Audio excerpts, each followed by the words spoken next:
Salom yaxshilar. Mana tashqarida o'tiribmiz. Uyimizda svet yo'q. Xabarlaringiz bor, yaqinda Xo'jayev aka borib keldik. Chunki dadasini davoladik. 4 yildimi, 5 yil oldin o'sha kasalni yuqtirib olgan ekan.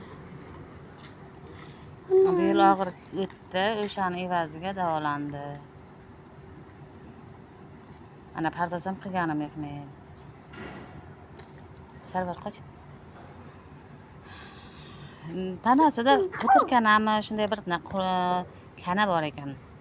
O'sha tanani ustida yurar ekan. Oltin gugurt suvi bilan u yaxshi bo'lar ekan. Dorilarni olib nima qildik, ishlatdik, foyda bo'ldi, lekin Xo'jayev aka ham bordik. Bu narsa juda yomon ekan. Osonlikcha qutulib bo'lmas ekan. Hali ham bor. Hali ham davolanishimiz kerak. Xo'jayev akadan keldik, uyda svet o'chgan ekan.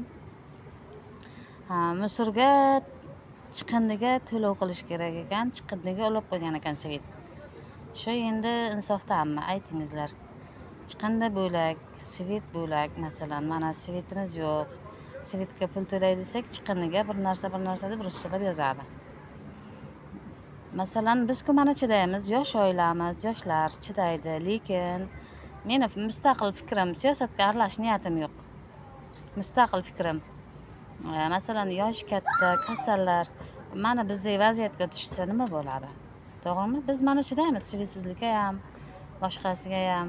Endi meni mustaqil fikrim. Siyosatga aralashish niyatim yo'q. Endi kattalar o'shani inobatga olib qaror qabul qilsin deyman-da. Bizga farqi yo'q, yashayveramiz. Chunki biz yoshlar hamma narsaga ko'nikib, hamma narsaga chidaymiz-da. Lekin qarilarni o'ylab ko'rish kerak. Mustaqil fikrim.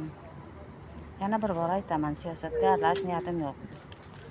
Chunki masalan uyimizda, masalanda 5 ta bolani xarakteri har xil, 5 ta bolani tarbiyalash har xil, ularni nazorat qilish qiyin. O'shandan prezidentimiz ham masalan aholini ishda.